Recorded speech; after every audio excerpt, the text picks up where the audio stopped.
Okay. So, hi everyone. I'm so excited to be here at Confidence again. My name is Yair, and today I'm going to present DoubleDrive, Double Agents Hide Behind the Cloud. More specifically, we're going to see how I managed to turn OneDrive and Google Drive into double agent ransomware. So, this is me. I'm the security research team lead at SafeBreach. I have more than 6 years of experience in security research. In my past, I researched Linux, embedded, and Android. And for more than 3 years now, my main focus lies in research in the Windows operating system. But let's see what we're going to talk about today. So, we're going to start with some background about the state of ransomware today. We'll then move on to present the research goals that I had in mind when I started the research. We'll then deep dive into the technical aspects of how I managed to turn OneDrive and Google Drive into a never-seen-before ransomware that I named DoubleDrive. We'll then also see how DoubleDrive bypasses EDRs, which one it bypasses.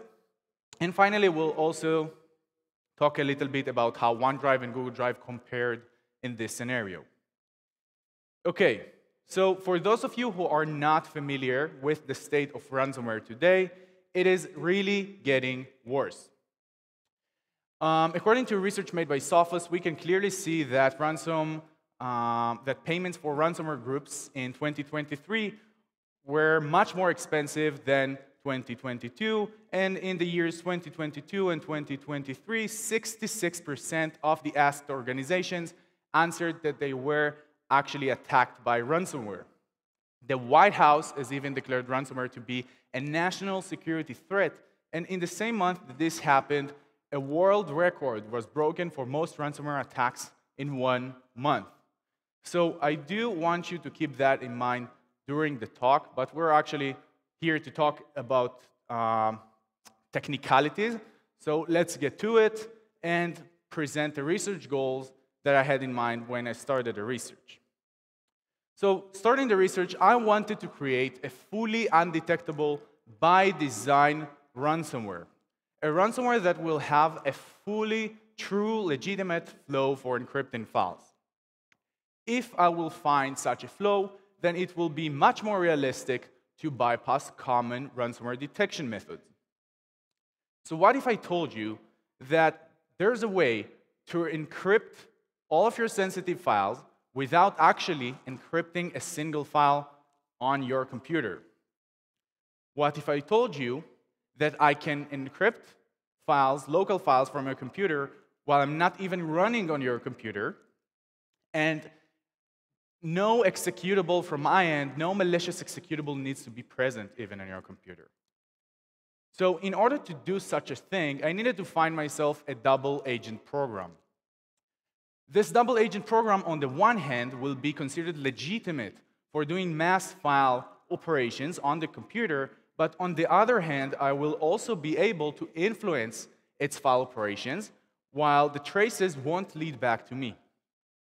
So after thinking about it for a while, I understood that perfect candidates for such double agent programs would be local agents of cloud storage services.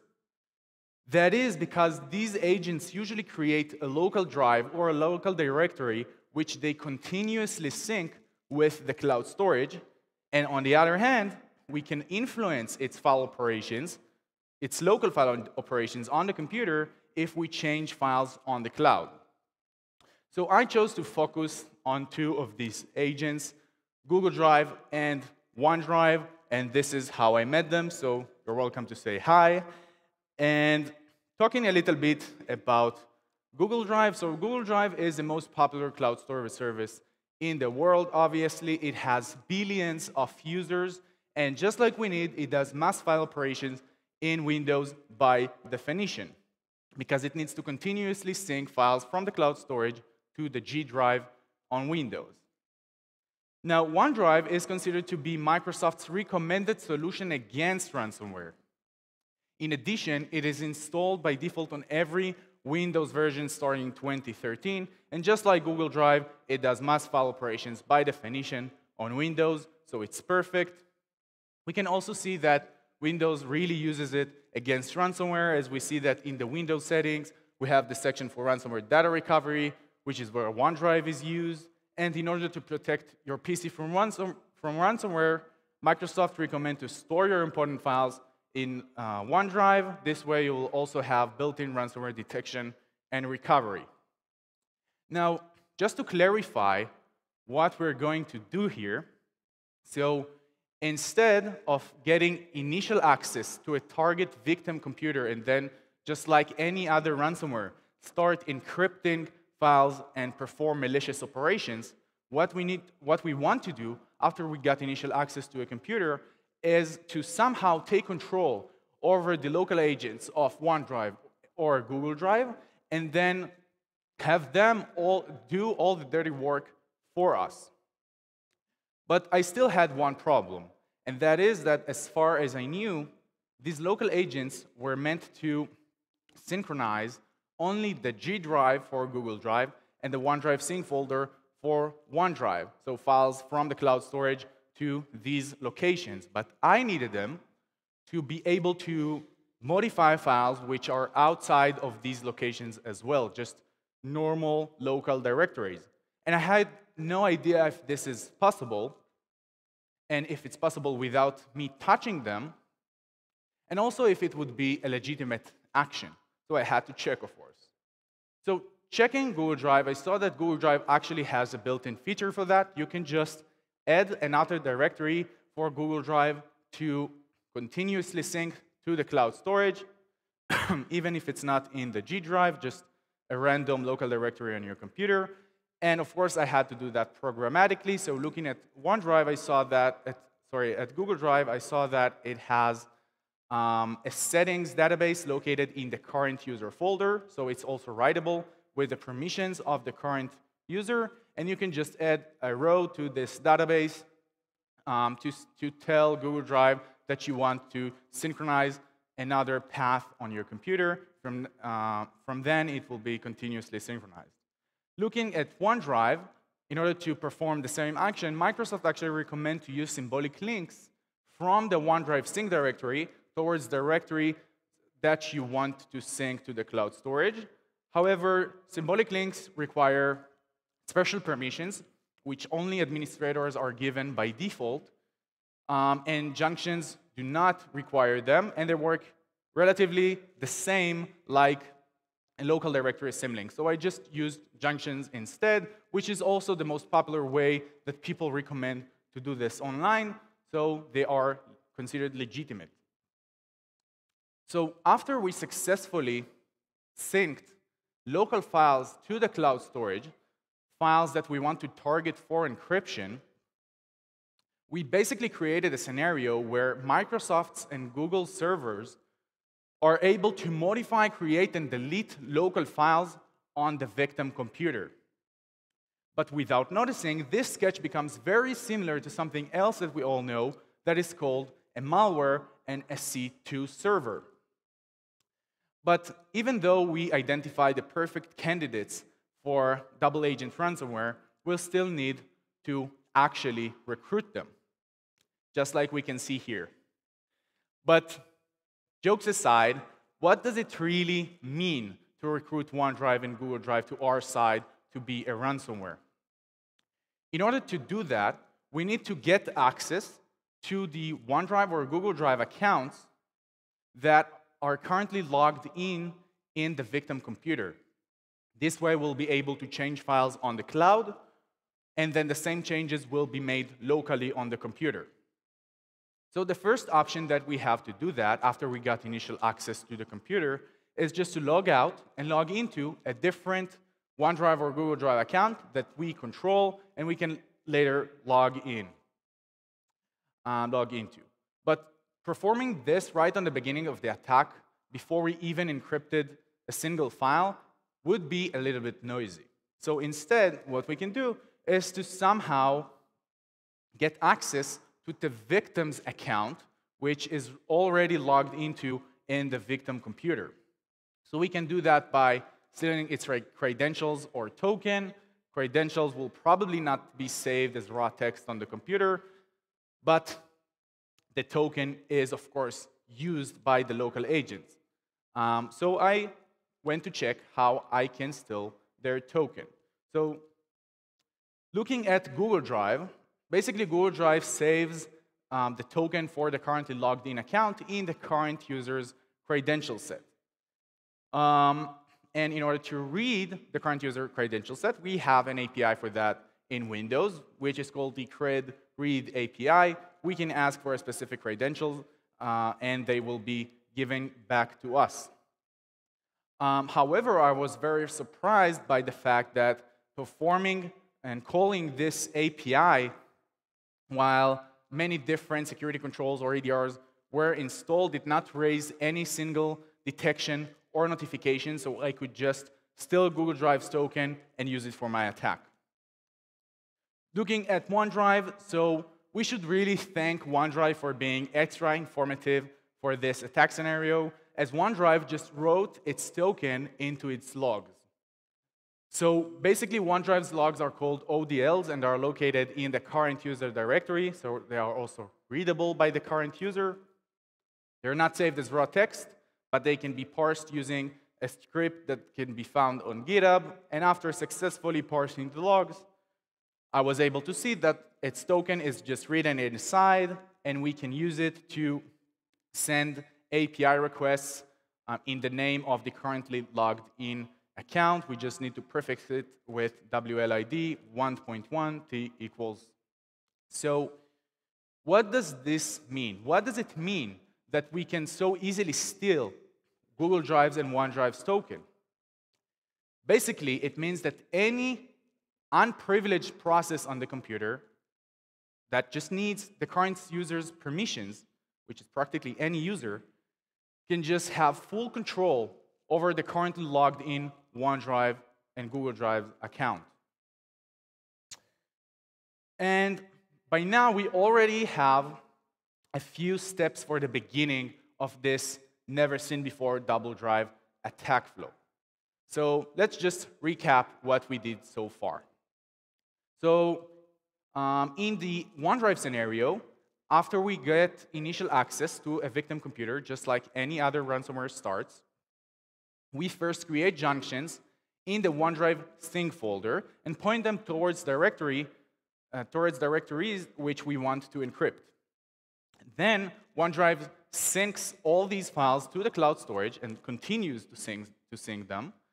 And what we do next is that we just read OneDrive's logs. We find the token inside, and then we can already use this token to access the victim's OneDrive account and encrypt the files on the cloud, which will trigger the same changes on the local computer, but they will be done by OneDrive.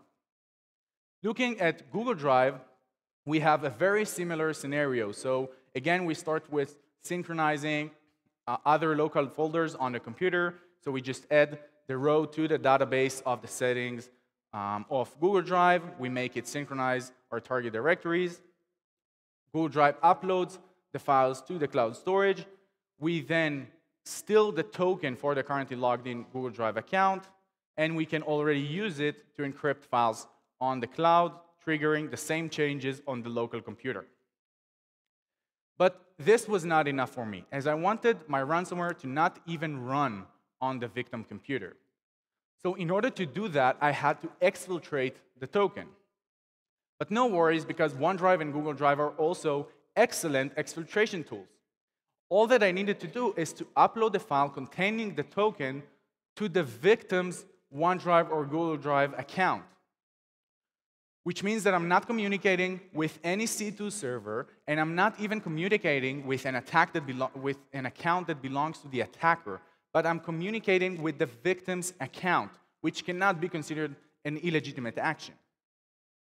After that, I just used the built-in sharing features in Google Drive and OneDrive to share that file with an email address that is controlled by the attacker. Then the attacker receives the token in the email, and the attacker is able to use it to encrypt files.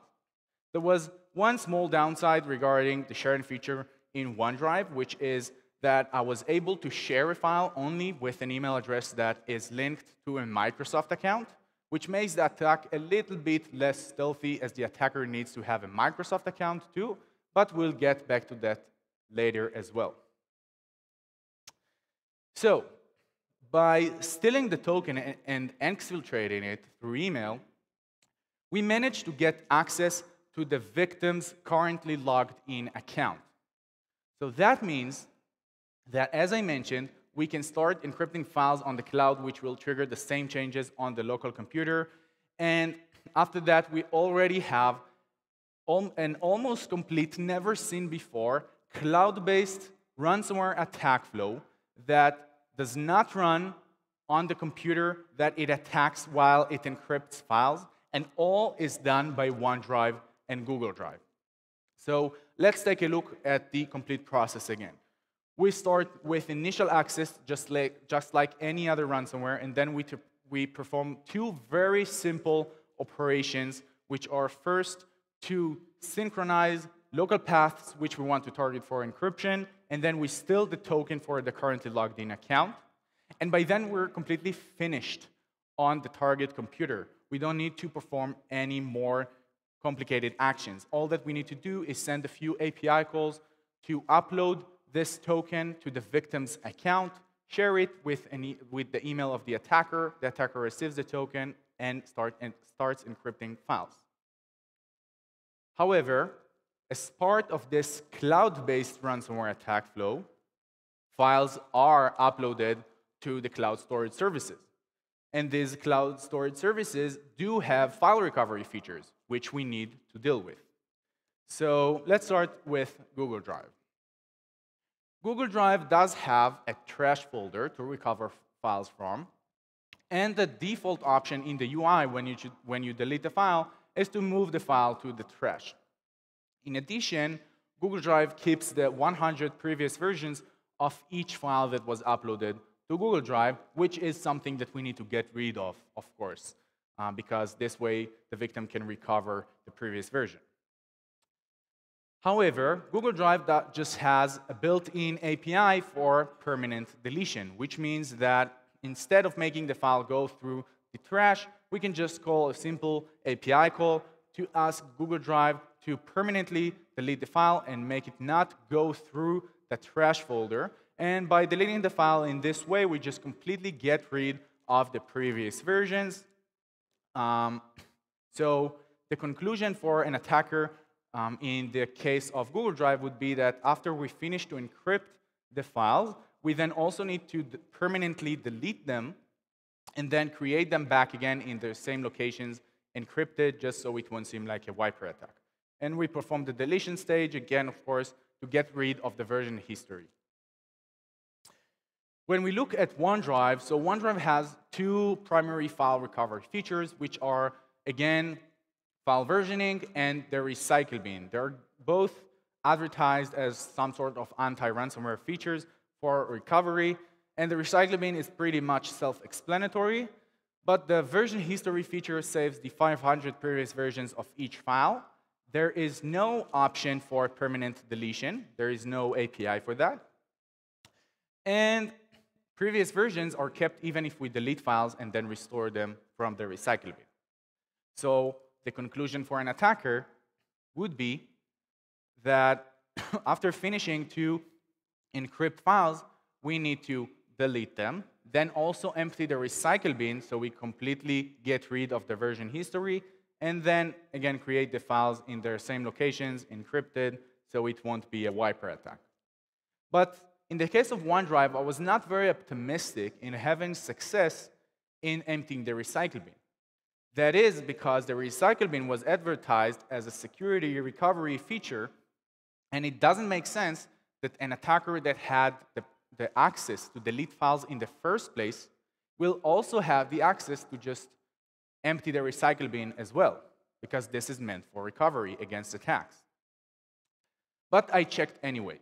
So through the OneDrive Windows version, I tried to access the recycle bin, which just opened the browser, and then trying to empty the recycle bin from the browser actually sent an API request which was different from all API requests that I saw so far.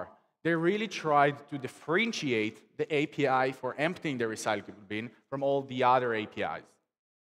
Instead of using the authorization header with the token that I was able to steal from the logs, they used two other headers called UpID and canary. So UpID stayed constant between each and every request, but the canary kept changing, so I had to trace back its origin.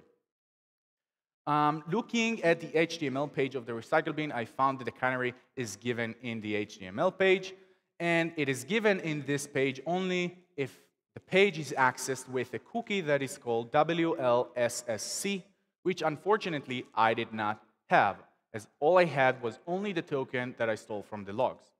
I also really didn't want to steal this cookie from the browser's cookie files, as this is considered to be a highly detectable and malicious operation.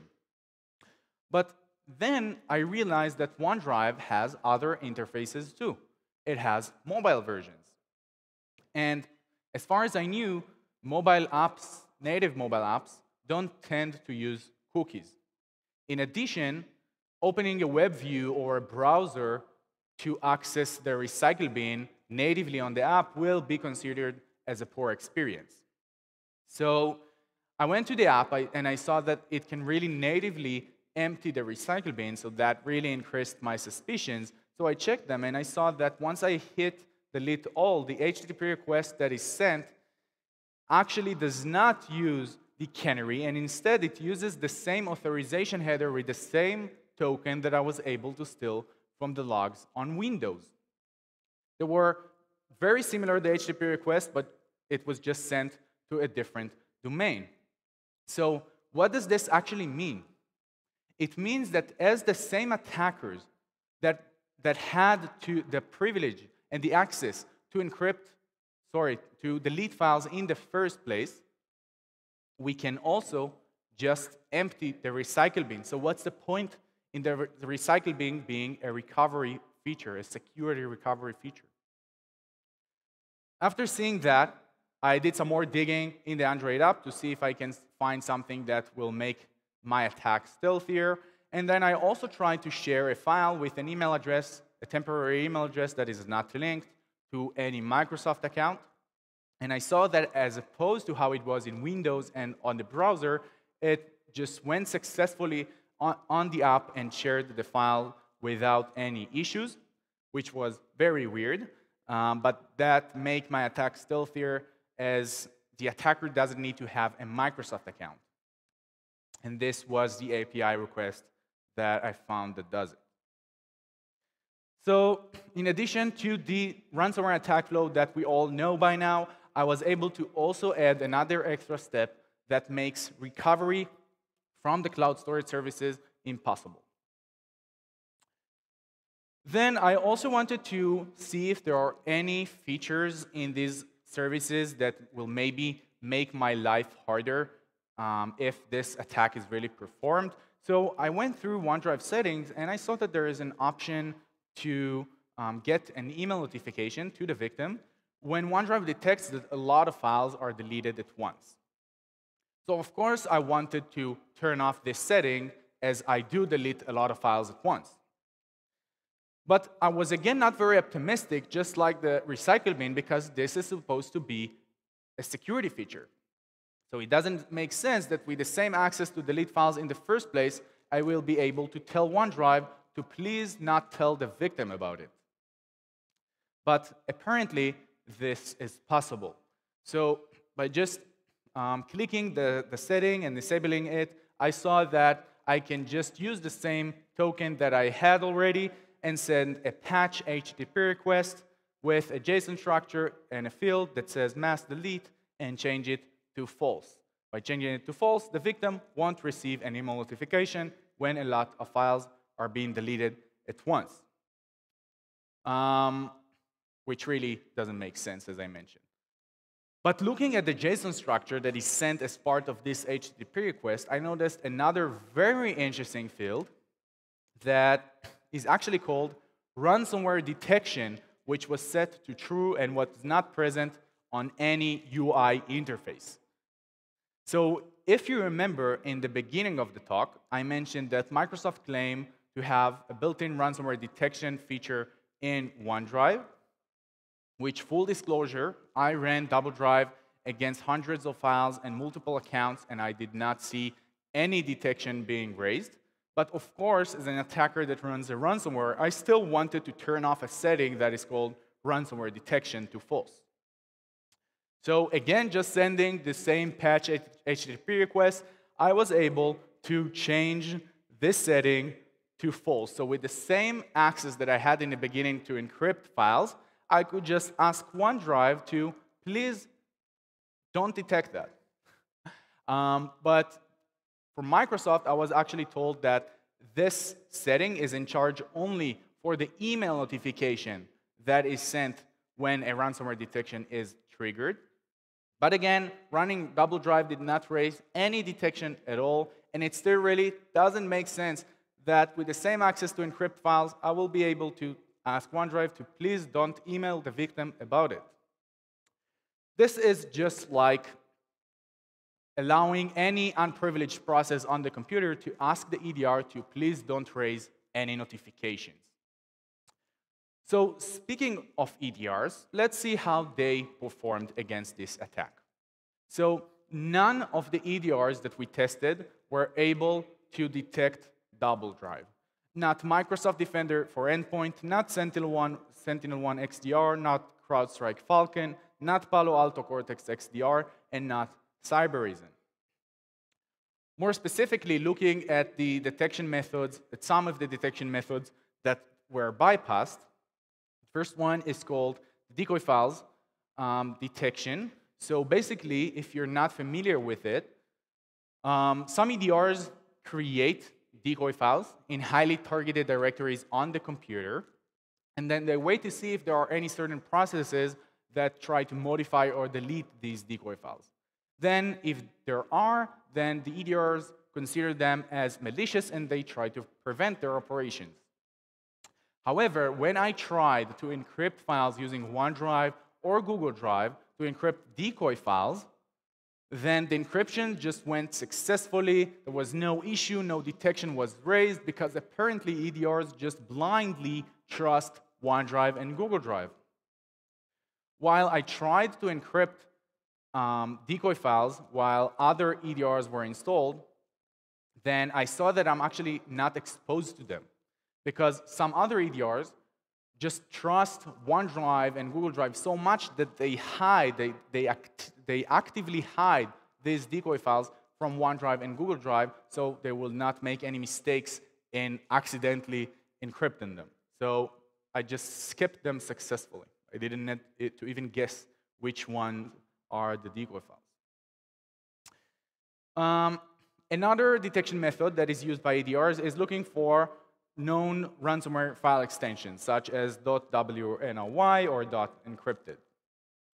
So basically, when I try to encrypt and then rename files using OneDrive and Google Drive, again, all EDRs failed to detect this operation as they blindly trust OneDrive and Google Drive, and this happened even when I tried to rename to these file extensions, I tried to rename decoy files. Another anti-ransomware protection feature that is present on Windows by default is the controlled folder access feature. This feature basically prevents any untrusted processes from modifying or deleting any file that is located in one of the protected folders that this feature defines, which you can also modify, the protected folders list.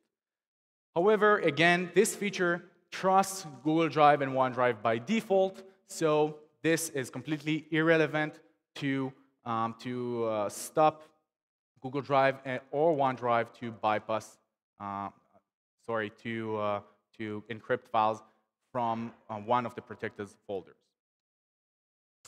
Lastly, if we're talking about static signature detection, that this is completely irrelevant. That is because there is no actual ransomware executable present on the victim system. The executable, which is most similar to ransomware in this scenario, is actually OneDrive.exe or Google Drive fs.exe. And now that we know how DoubleDrive works and how it bypasses EDRs, we can take a look at a demo that I included in the presentation, in which we'll see the DoubleDrive OneDrive variant tries to encrypt the entire documents folder of a target user while Palo Alto Cortex XDR is installed. So let's take a look. So first, we configure DoubleDrive to use a temporary email address for the exfiltration and target the documents folder. We now see that Palo Alto Cortex XDR is up and running and set to the most preventive settings. We can also see that this is the OneDrive account of the victim. The executables are now ready. We move the endpoint takeover executable to the victim machine, which only creates junctions and reads logs. These are the two very simple operations that it does. After it reads the logs, it extracts the token from them and uploads them to the victim's OneDrive account, then shares it with the email address of the attacker. We can see that the documents folder has a lot of files in it, and the files are now uploaded to the victim's OneDrive account because OneDrive uploaded them after the endpoint takeover executable created the junctions. So we can see that really OneDrive was the one to do it. Now we can just run DoubleDrive, which will automatically extract the exfiltrated token from the temporary email address and start encrypting the files, while no executable from our end is currently running on the target machine. We should not be there at all by then, and we have full control over our target files remotely using OneDrive. Now the encryption will be done. All is done by OneDrive.exe. OneDrive finished with the encryption. We now delete all the files from the cloud storage, empty the recycle bin, and then restore all the files back to their original locations. So we can see that the recycle bin is empty. And going to the folder where the target files were uploaded, we'll see that they're all encrypted. And looking at their version history, we see that they have only one version, which is the encrypted version, so the victim cannot restore the files. Okay, so now we know how DoubleDrive works. Let's take a short look at how OneDrive compared to Google Drive in this scenario. So basically looking at the ability to sync local files to the cloud storage, more local directories. In order to do that using Google Drive, we had to modify a database, a settings database, a proprietary one that belonged to Google Drive, which is not such a legitimate action. If you think about it, you can set up a proper detection for it because it doesn't make sense too much that a third-party process will modify such a database. If we look at OneDrive, then all that we needed to do in order to perform this is just to create links in the OneDrive sync directory, which is the legitimate way to do it. So this is much harder to detect. Looking at how we need to steal the token, then again, in Google Drive saves the token in the current user's credential set, which is also something that we can, even though the EDRs didn't catch it, we can detect for this operation, like reading from the current user's credential set. It's not necessarily legitimate.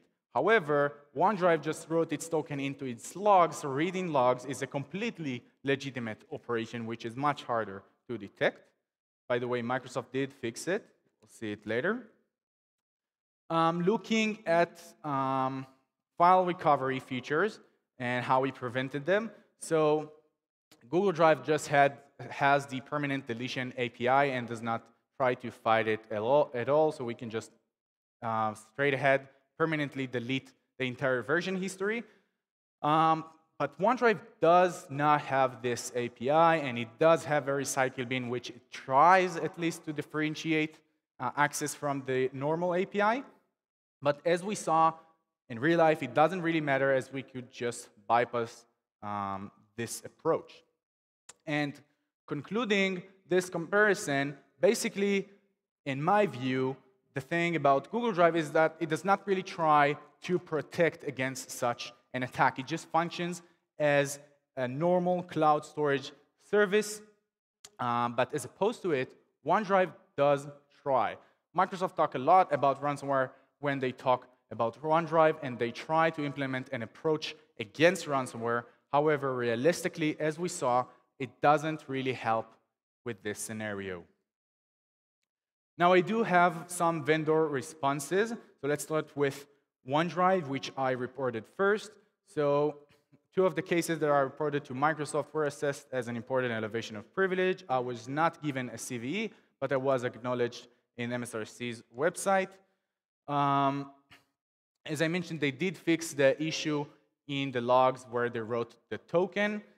They did not respond about Defender, about the bypass of Defender. I do have the official responses from all vendors. Overall, I have no complaints from them. They were very cooperative. They all issued new detection methods to detect the DoubleDrive OneDrive variant. However, from SentinelOne, I was just told that, according to them, there do not appear to be any security implications as a direct result of this behavior. And these are the versions that you want to make sure you're updated to in order to be safe against the DoubleDrive OneDrive variant. So I'll give you a moment to take a look. And now we have some responses about the DoubleDrive Google Drive variant. We have not got all the responses from all the vendors yet, but I can say that Palo Alto created new detection rules against this ransomware. They were very cooperative as well. Microsoft did not respond about MDE again, but they did respond about the control folder access feature. They said that it was creative, but they're not able to fix it currently. So this bypass still exists.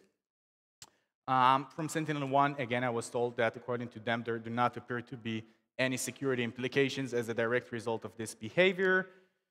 And by now, we reached the summary of this talk, and I think the most important section, which is the takeaways. So in my opinion, the most important takeaway that we can remember from this research is that no process should be trusted by default, even not if it's an executable that was created by Microsoft. If there is no other way, and developers think that they must trust certain executable by default, then they should at least try to think about how the trust in this executable may be leveraged by attackers, and then set up the proper detection and prevention methods against it. Second, we are really going to a world where ransomware is starting to shift and be more creative. So we should really start preparing for this type of ransomware. We also had a recent example that we saw that Kaspersky detected a ransomware that uses BitLocker, for example. So ransomware in the upcoming years is not necessarily going to be just a certain process that encrypts a lot of files on its own. So we should prepare the proper detection techniques against that. And lastly, in my opinion, we should really invest more in separating access between standard features and security features. Like we saw, it doesn't make sense that with the same access that we have to delete files, we could also get rid of security features such as the recycle bin and empty it. It doesn't make sense that with the same access to encrypt files, we can turn off a setting called ransomware detection, and so on. And with this takeaway, we finish the talk. This is the QR code for the DoubleDrive repository. Currently, the DoubleDrive OneDrive variant is live, and the DoubleDrive Google Drive variant will be published in the next hours to GitHub. So you are very welcome to dig inside and look at the repo. These are my contact details. You're very welcome to send me a message in any platform that you would like, and I'll be very responsive, I promise. So we can move on to Q&A. Does anyone has any question? Okay. Thank you.